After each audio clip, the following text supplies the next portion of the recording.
Halo, berjumpa kembali dengan saya Malik Ridwan Fauzi. Kali ini kita akan mencoba membahas mengenai materi sosiologi bab ketiga di kelas 11 semester 1 ya, yaitu tentang perbedaan, kesetaraan, dan harmoni sosial ya. Kita tahu bahwa dalam masyarakat, dalam kehidupan sehari-hari kita muncul sebuah perbedaan-perbedaan sosial yang hidup di dalam masyarakat. Kita tahu bahwa masyarakat kita sangat beragam, sangat multicultural, terdiri dari beragam suku bangsa, agama, bahkan status sosial. Nah, perbedaan-perbedaan yang nampak dalam hal ini adalah perbedaan status sosial dan peran yang dimiliki oleh seseorang. Maka di pembelajaran yang pertama ini, di bagian pertama ini, kita akan mencoba membahas mengenai status sosial, peran, dan mobilitas sosial ya.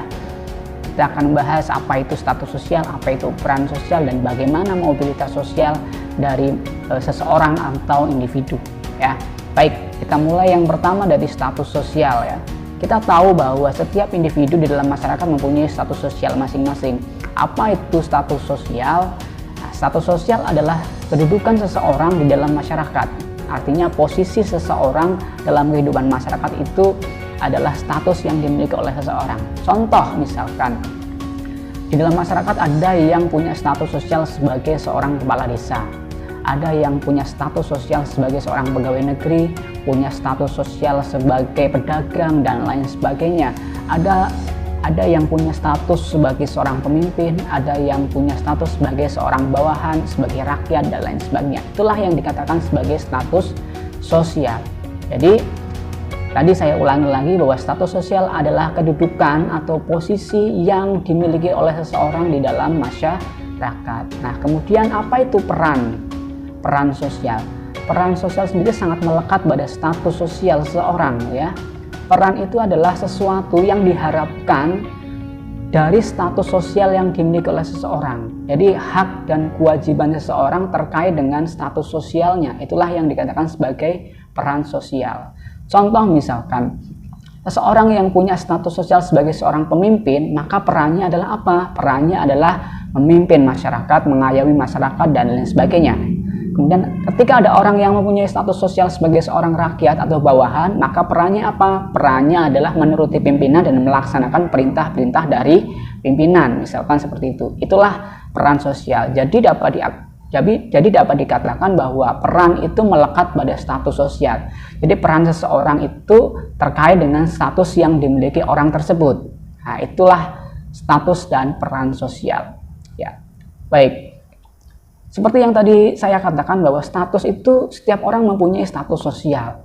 Nah, status yang dimiliki seseorang seringkali dapat dicapai atau dapat diperoleh melalui usaha, ataupun status sosial itu dapat diperoleh melalui keturunan ya, dan lain sebagainya. Maka kemudian status sosial dalam cara memperolehnya itu dibagi menjadi tiga jenis status sosial. Yang pertama adalah ascribed status ya. Ascribed status adalah status seseorang yang didapatkan karena hasil keturunan atau diturunkan sejak lahir ya. Contoh adalah status bangsawan. Orang yang lahir dari keluarga bangsawan pasti dia akan otomatis memiliki status sebagai seorang bangsawan. Contoh yang paling gampang adalah misalkan Pangeran Charles dari Inggris gitu ya. Dia otomatis akan jadi pewaris tahta atau jadi bangsawan Inggris karena dia lahir dari keturunan kerajaan Inggris. Nah, itulah contoh dari ascribed status. Dan ini tidak bisa dimiliki seseorang secara gampang gitu ya, karena ini faktornya adalah keturunan. Kemudian status yang kedua adalah achieved status ya. Achieved status adalah status sosial atau kedudukan seseorang yang diperoleh karena usaha yang disengaja ya. Jadi status yang diperoleh itu diusahakan oleh seseorang sehingga dia mendapatkan status tersebut. Contoh adalah misalkan dokter.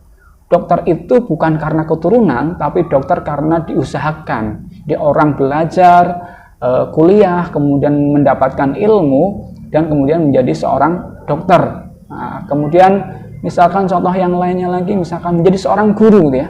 Jadi seorang guru, status sebagai seorang guru bukan kemudian diwariskan dari dia misalkan orang tuanya guru kemudian otomatis anaknya jadi guru, tidak. Tapi status sebagai guru adalah status yang diusahakan, yang dilakukan dengan cara kerja keras, kemudian melalui pendidikan dan lain sebagainya. Itulah yang dikatakan sebagai achieve status. Nah, status yang ketiga jenisnya adalah assign status. Nah, ini assign status adalah status sosial yang diperoleh karena pemberian.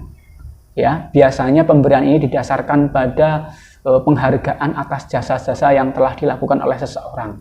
Contoh assign status adalah seorang pahlawan, gitu ya. Status dia sebagai seorang pahlawan biasanya diberikan oleh negara atas jasa-jasa orang tersebut dalam bidang kehidupan manusia dalam bernegara, misalkan seperti itu. Itulah jenis-jenis dari status sosial. Oke. Berikutnya, pertanyaan berikutnya mungkin yang sering kemudian jadi pertanyaan, apakah status sosial itu bisa mengalami perubahan?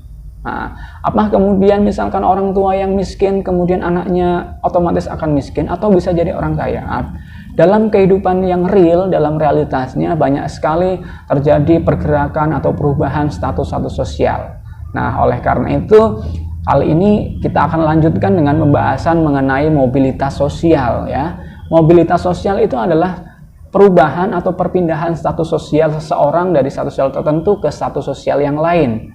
Nah, itu namanya mobilitas sosial. Nah, mobilitas sosial nanti dibagi menjadi dua.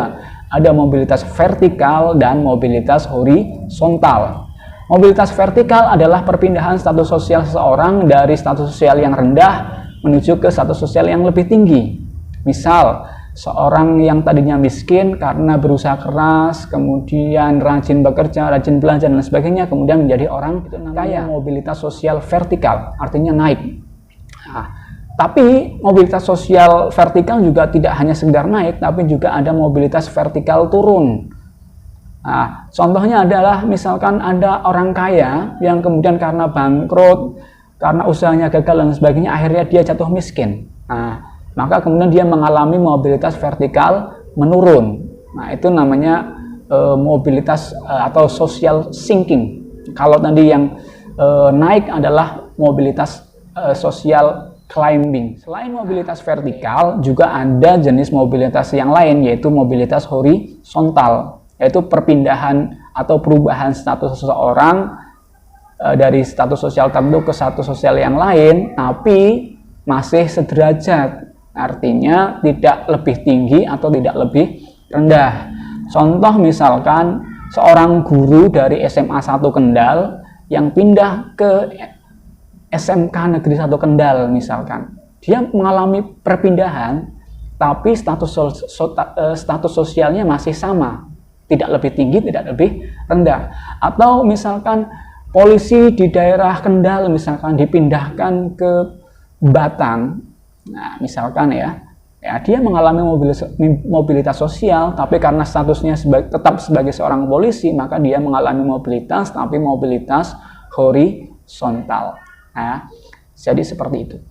Itulah mobilitas sosial.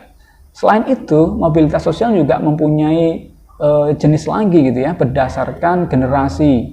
Ya, ada mobilitas antar generasi, ada mobilitas intergenerasi. Ya, intragenerasi. Mobilitas antar generasi adalah mobilitas yang terjadi dalam generasi yang berbeda-beda. Ya, contohnya misalkan ayahnya seorang petani, kemudian anaknya menjadi seorang dokter. Nah, jadi ada perpindahan status atau perubahan status dari generasi ayah ke generasi anak. Nah, jadi dari ayah status sosial sebagai seorang petani, kemudian anaknya jadi dokter. Artinya terjadi peningkatan status sosial dari generasi ayah ke generasi anak. Oke. Kemudian yang kedua ada mobilitas intragenerasi. Mobilitas intragenerasi adalah mobilitas yang terjadi pada satu generasi. Satu generasi itu contohnya apa? Misalkan antara ayah dengan paman dengan Pak D, gitu ya, itu satu generasi. Adik, kakak, Mbak Yu, Mas, itu namanya satu generasi. Ya, contoh misalkan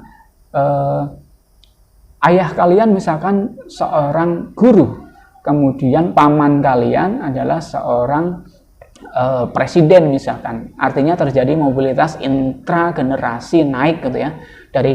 Dari ayah yang kakak itu sebagai seorang guru, kemudian adiknya atau paman menjadi seorang presiden. Artinya dari ayah ke paman itu mengalami peningkatan. Makanya disebut sebagai mobilitas intragenerasi naik. Nah, tapi kalau misalkan ayahmu misalkan seorang dokter, kemudian pamanmu misalkan seorang petani gitu ya, dalam masyarakat petani dianggap lebih rendah daripada dokter, maka kemudian terjadi mobilitas intragenerasi turun.